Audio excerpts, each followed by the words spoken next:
Awesome. Welcome everybody to Astrology Part 2. And I'm really excited to bring this information to you. Part 1 was about meeting all the players, the planets, the signs, the houses.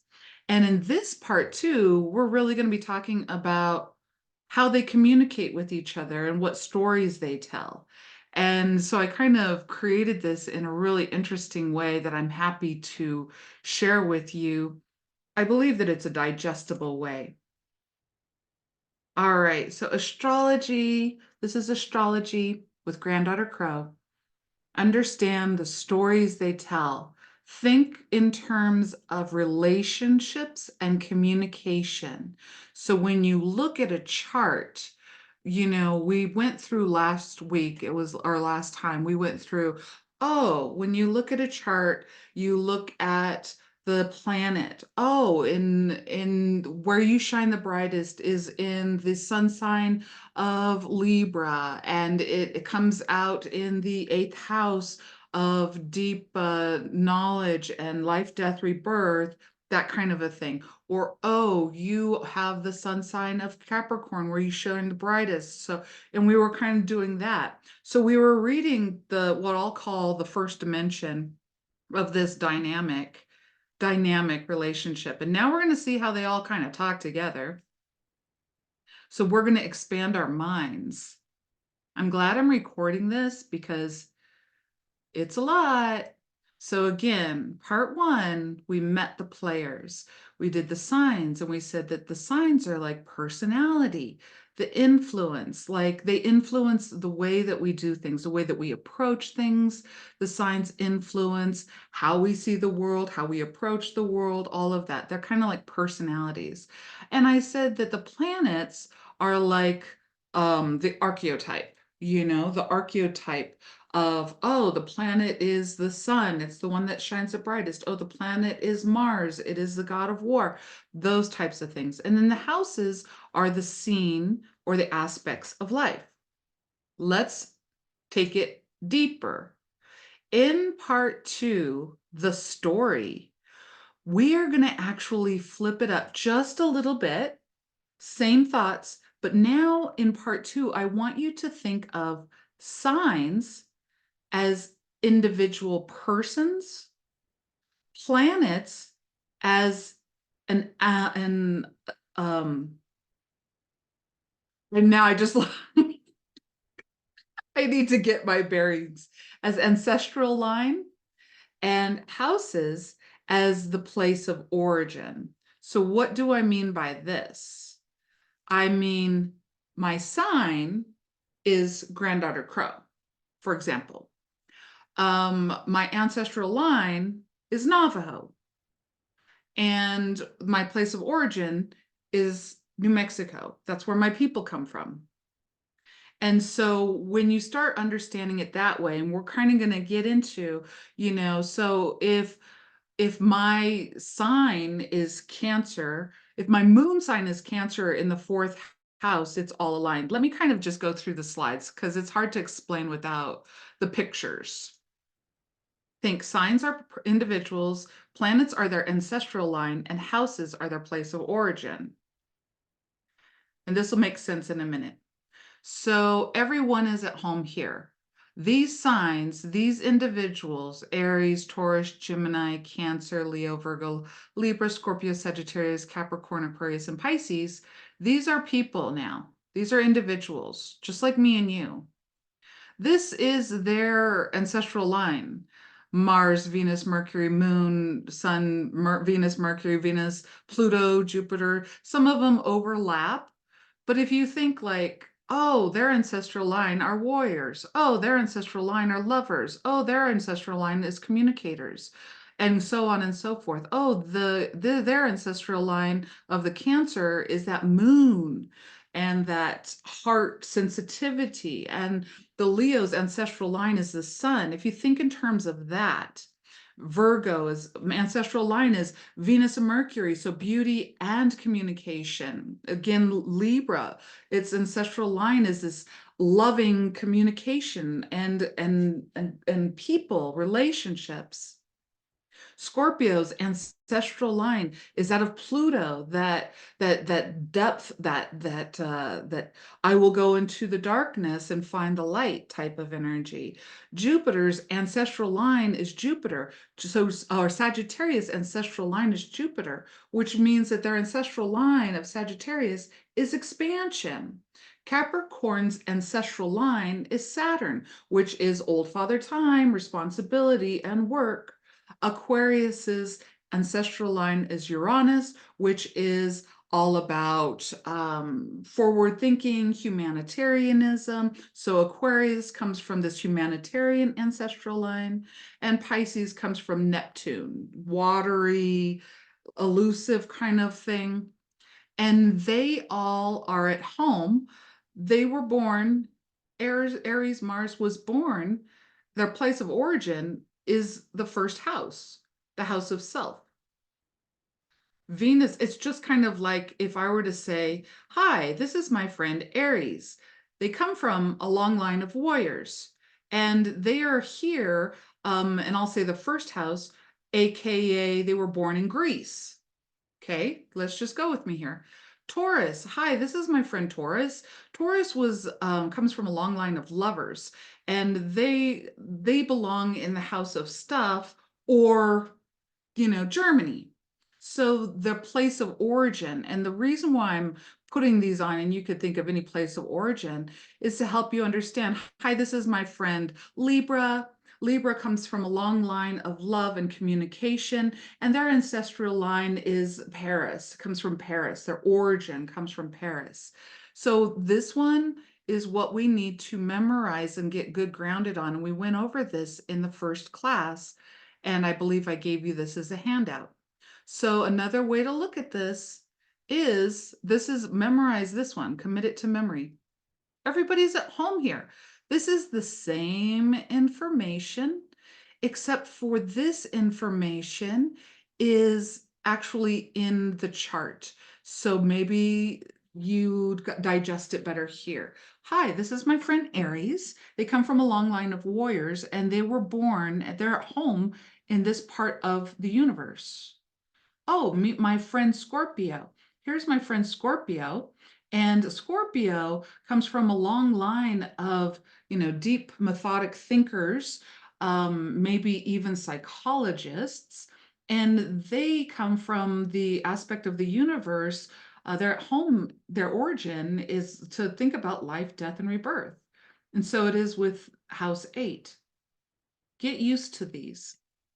Signs are the not just the personality, but like the person, the individual, your friend. I happened to land on Aquarius when I said friend. The planet is actually their lineage. What is they were ruled by, and then the house is the aspect or their place of origin within your life and within the universe. We may say the place of origin is Europe or South Africa or Canada. But when we're talking astrology terms, we're like, oh, their place of origin is the first house, the seventh house, the 10th house, etc. So I really think that this is a good way to present it, because we're going to start blending it. And we're going to start saying, well, if Aries comes from the ancestors of, is ruled by Mars, the ancestors of the warriors, and they are originated in the self house, what does it mean when they leave their place of origin and move across the world into another culture? Maybe the other culture is the relationship box. You can then pull their origin story with you as you view Aries in the 7th house. They moved across the whole world. So it's foreign to them, a little bit foreign to them, because Aries comes from this long line of warriors, and they think about themselves, they take care of the self. And now all of a sudden they moved across the globe to this place called relationships. Well, yeah, I understand how myself works in a relationship, but Actually, relationship is beyond myself. So now I'm an Aries in an unknown territory. Okay, so see how we can start tying those in? So when you memorize where the sign is at home and what its ruler or planet or ancestral line is naturally, and then you look at where its origin comes from, first house through 12th, and then now you have a deeper dynamic when you get the scattered chart and you're just like, well, with a sun sign being in this house, think about where it came from. What was its origin? And you can add that to to how they moved and they're trying to translate to adapt to a different culture. So for my example, Aries comes from is ruled by Mars, and its origin where it's at home is in the first house. But if you have Aries sun sign, or Aries Mars, and it's landing in your seventh house, the house of relationships, you know that Aries is still about the independence. You know that Aries is still going to be a warrior. They're allowed to be a warrior in this culture, but they're going to have to. This culture is about not warriors. This culture is about relationships. So then you would think in terms of, so that what they bring to relationships is not the same as a Libra would bring to a relationship, with Libra being at home in the seventh house. It's more of a, maybe their story is about, this is how you stand up for yourself in a relationship. I'm kind of piling it on to show you guys this. I hope it makes sense. If not, email me, ask me a question, put it in the chat, rewind, watch it again.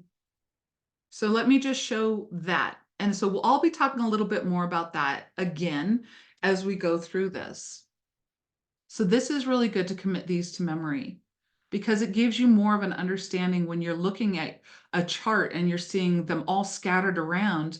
You can start thinking back, well, where did they come from? Where were they at home? And how does that dynamic interact in this new culture, in this new environment? You can get more information that way. Okay, so once again, same chart. Everyone is at home here. What we're looking at here are the fire signs. We've got Aries, Leo, and Sagittarius coming from Mars, the Sun, and Jupiter. Wow, if you think about that, the self, house of creativity and mental expansion, secondary education. Okay, so got it. So the first, fifth, and ninth house are they birth suns, they birth fire signs. The first, fifth, and ninth house birth fire signs. Here we go. Same information. Aries, Leo, Sagittarius. Well, that makes a perfect triangle. This is the energy within these houses, whether or not you have these signs, whether or not you have these planets, there is a residual energy of the originals here. And this is a triangle of fire. Fire is action and identity. So this is a triangle, the trinity of life. Okay? Let's do the earth signs: Taurus, Virgo, Capricorn, Venus, Venus, Mercury, Saturn, house of stuff, days and health, career.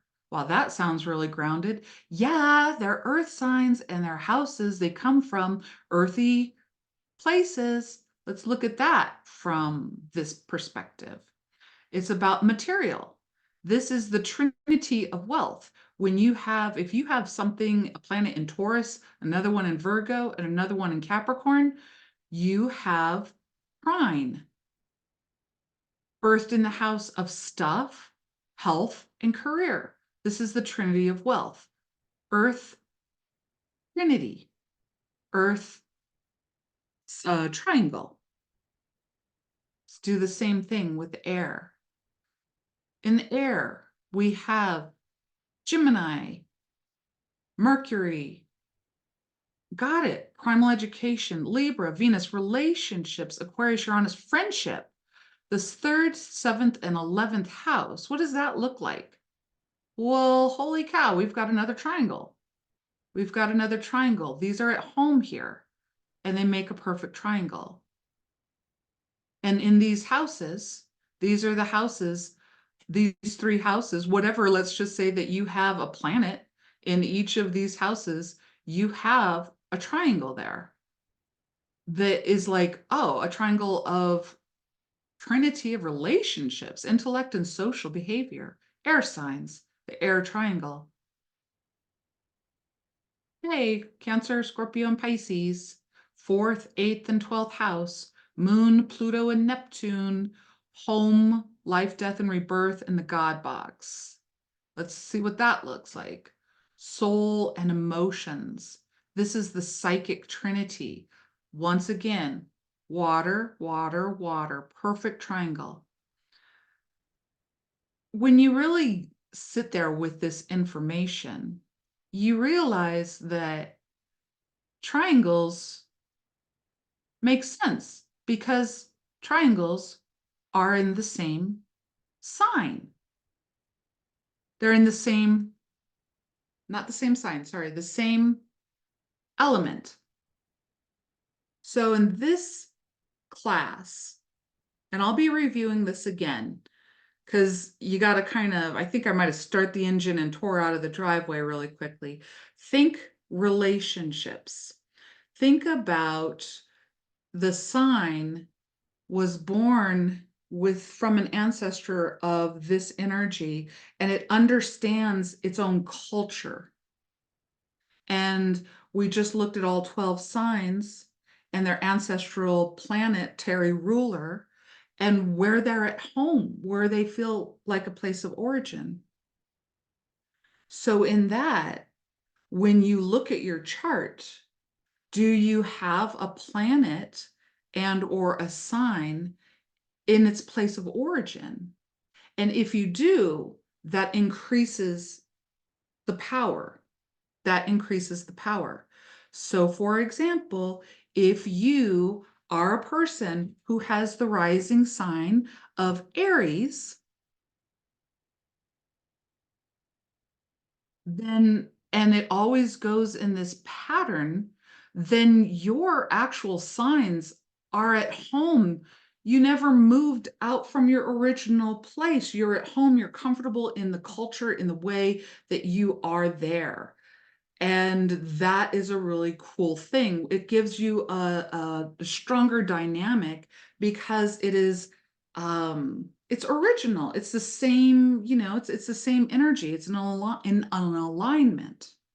Now, granted, you may have the planets scattered around, but think about that. But at least you know that when you think about yourself, you have more of an Aries.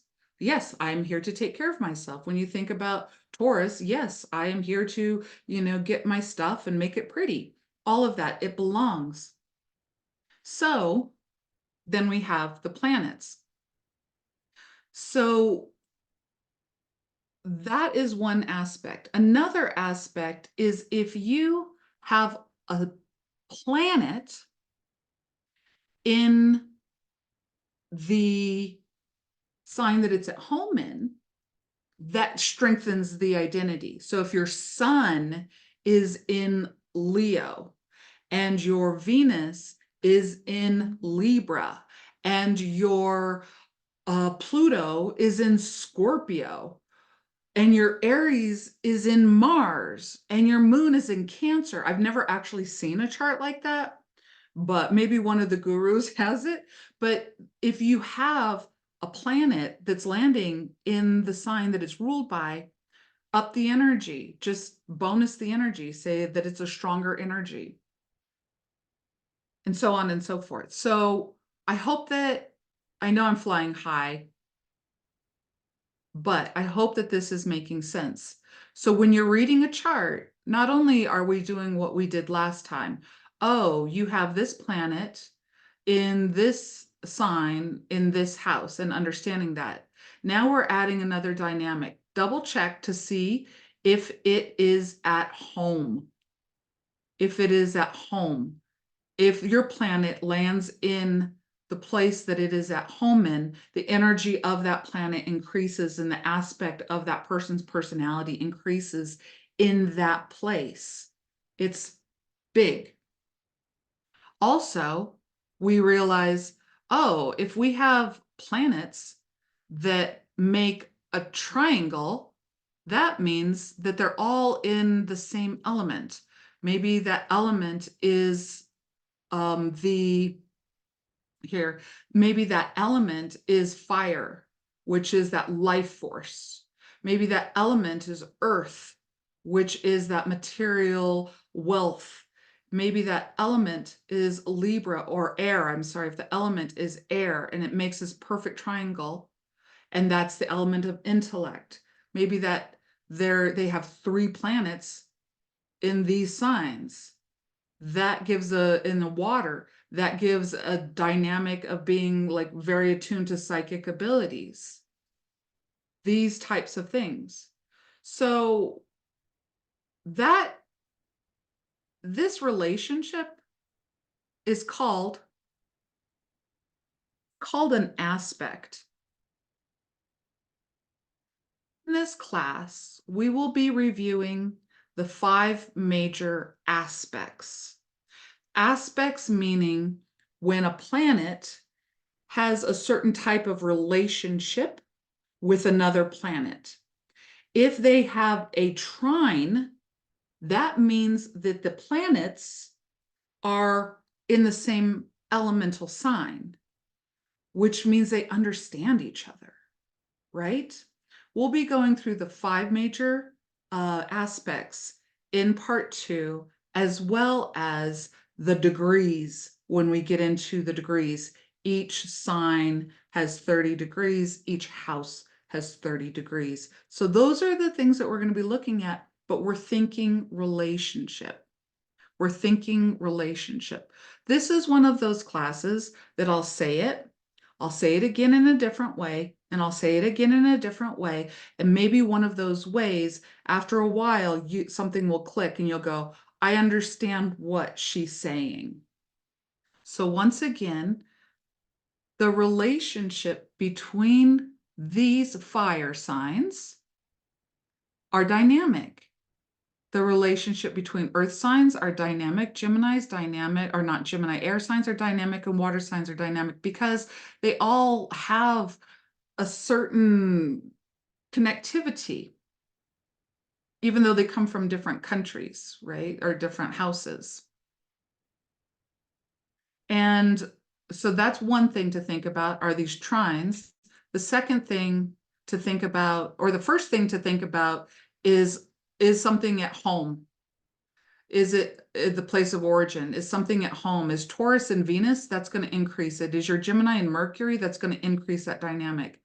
And where is what are the signs on each of the houses? It's very rare, but some people will have Aries here and they actually move around. And it's almost like what I like to say is that person is a little bit more comfortable in their own skin. So think about that. And then the third thing is look for how they're talking to each other. How are these talking to each other? Well, they understand each other. They're coming from the same element. They're coming from the same element. So this is where the dynamic part 2 takes place. This is why a lot of people drop off. Because it's like, what the hell are you saying, Granddaughter Crow? So when you have a trine, this is what it'll look like. It's literally a triangle, and it's about the communication. The aspects that we'll be talking about, the 5 major aspects, one of which is a trine, other one conjunct, sextile, square, and opposite. We'll go into that in the weeks to come. But this one is the first one I wanted to show you. The trine communicates. So the aspects are planets talking to planets. and they're indicated by these lines. These planets are talking. The reason why a trine indicates that the planets are in the same element sign. They're either in air, fire, earth, air, water. A trine will always be in the same element sign. If you have a trine, it's in the same element sign. And since it's in the same element sign, it's easier to understand. And hence it has a dynamic flow. So they get along, they understand each other. Trines, aspects called trines in somebody's chart brings a healthy dynamic, a talent. It's easy for them because there's a flow. It's easy for them to be whatever that trine is. A trine doesn't have to be a full triangle. A trine could basically be, two, just one, like my planet is here and over here. So I'll show you that. It doesn't have to make a full triangle. You don't have to have them all of there. So let me take a look here. Let's take a look at this flow. Here is an astrological chart. I ran this one on Astro Cafe. And if you look down here, you will see a triangle. There's another triangle. There's another triangle. There's another triangle. This is relationships. So this is a sun trine the ascendant. What? Yeah, the sun, here is the sun. It is directly talking to the ascendant. Oh, so if the sun, which is where somebody shines the brightest, is directly has a free form communication direct link to the ascendant, then you know that this person has a pretty easy time showing up because of their ascendant. Their ascendant is how they present themselves. Their sun is where they're brightest. They are in the same element, so they know how to produce. They're not easily misunderstood. They're very come forward. This is how it goes. Where's the other trines? We've got Mercury trine the ascendant. Oh yeah, well there's Mercury again in Cancer, trine the ascendant in Scorpio.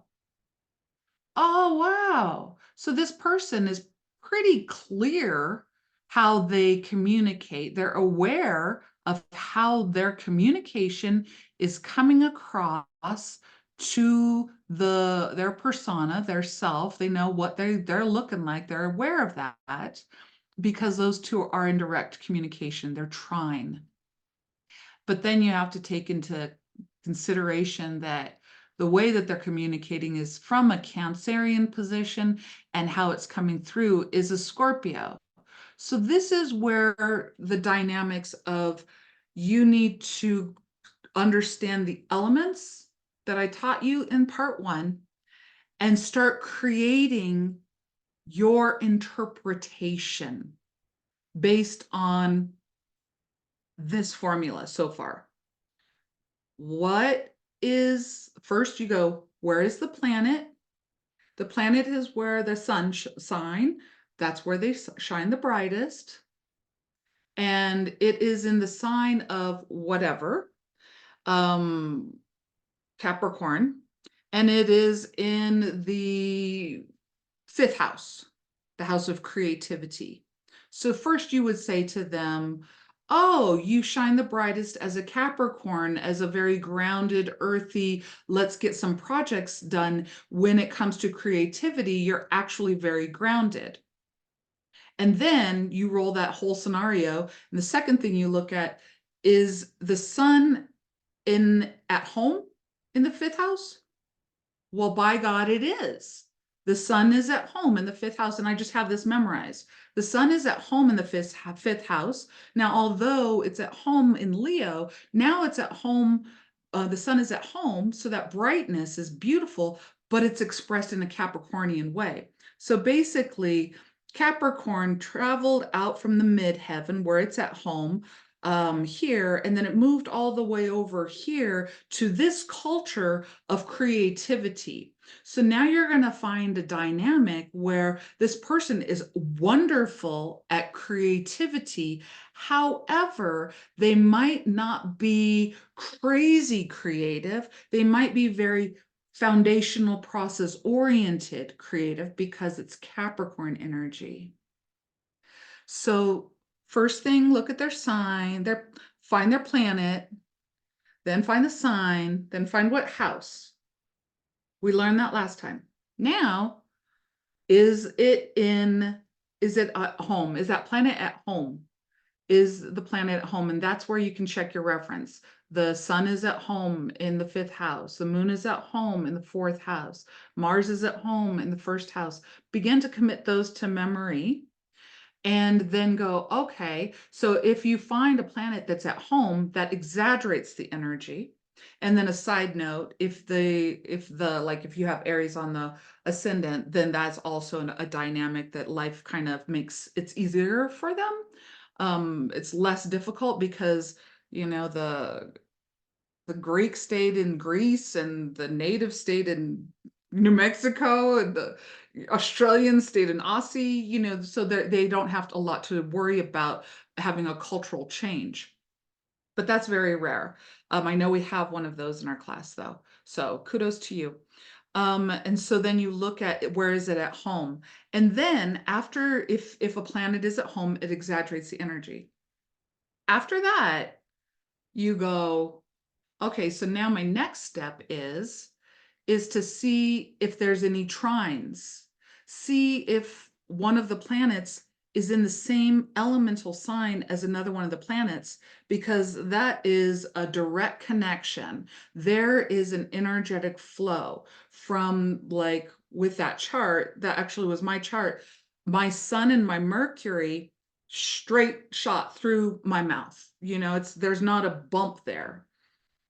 It's direct communication, but it's in a watery way. It's in the psychic way. It's in the mystical trine way. So begin to look at the relationships. This is where the mind really begins to expand. It really begins to expand here. So today we looked at the trines, and we will be looking at what these other scribbly marks mean. Trines are fun, they're easy because it's like a natural talent. But not all of these get along. Some of these have harder aspects, and those harder aspects brings a different dynamic to the table. So I'm going to probably do a handout and send it to you, looking at first in class 1, we looked at this. And now in part 2, we're going to be looking at memorizing where everything is at home and what its ancestral line is. And then we're going to look at how are these planets? Are they at home? If they're at home, it increases. And if there is a relationship with another planet that appears in the same element, earth, air, fire, water sign, there is a talent there. There is a talent there. I think that I'll write that down, and then we'll go even deeper and further into it. So basically, we met the individual players. Now we are moving them around and looking at where are the challenges if they're not at home. Where are the talents when they align with another supporting aspect of the chart? Where is it hard on them because they're in opposition? Where is it difficult because they have them conjunct, which is one on top of the other? So once again, in this class, I will be going over what conjunct means, planet over planet. So basically, my sun and Mercury were right on top of each other. So I could say my sun is conjunct Mercury in Cancer. Or where is it sextile? So a certain degree apart. Where is it square? And squares are kind of, they got the harsh edges. Where is it square? Square. And where is it trine? Trine is easy. That's the first one I wanted to show you because we talked about the elements and now you can look for those. And then the oppositions. Where is it opposite? It's not saying that one is better, but squares, oppositions they've got to find their balance. They're a little bit harder on the individual. Trines are easy. That's why I wanted to show you. The first step is trines. So next time I'll be reviewing this just a little bit. I would highly recommend studying those charts as far as what is at home. Aries is at home in Mars in the first house. Taurus is at home with Venus in the second house. Gemini is at home with Mercury in the third house. The Cancer is at home with the moon in the fourth house. Leo is ruled by the sun, which is at home in the fifth house. Virgo is ruled by Gemini and Libra, and sorry, not Libra, but Venus in the sixth house. Libra and Venus in the seventh house, Scorpio and Pluto in the eighth house, Jupiter and Sagittarius in the ninth house, Capricorn and the Saturn in the 10th house. 11th house has Aquarius and Uranus, and the 12th house has Pisces and Neptune. If you can memorize that's where they're at home, then you'll be able to apply that intellect when you are looking at a chart. You will say, oh, this planet is actually at home in this house, or this planet is at home with what it's being ruled in, which means that it increases the energy. So that's what we're looking at. Please let me know if this is too fast. Feel free to go Granddaughter Crow. That was way too fast. And then you just do slow down, slow down. Or you rewind this. You forgive me for you forgive me for saying things a little bit backwards. You give me grace and you slow it down on YouTube, and Granddaughter Crow will talk like this. Pause, take notes. So just let me know how this is flowing, because this is the first time I'm presenting it in this way. I think it's a lot easier than just coming up to you and going, oh, trines are aspects within a chart. They represent a talent. Oh, and by the way, they're always in the same element. Today, after today, oh, trines are aspects in a chart. They are always representing the same element. Now you know what it means because I showed you the pictures. Now you can begin to speak astrology code. You get to speak astrology code. So with that, I am going to say I'm leaving some time for Q&A. If this class you want me to slow down or anything, just let me know. We just have a handful of wonderful people here, and send me an email. I'm very accessible, and go through it. I will be sending to you a handout that talks about in class 1, we looked at the sign and the planet and the sign that it's in the house. Class 2, memorizing where they belong or where they're at home in, and then understanding if they land in that, then that exemplifies the energy. And then today we also learned about how trines work and why they work, right? So with that, blessings to each of you. Send me an email, and we will see you on the flippity flip.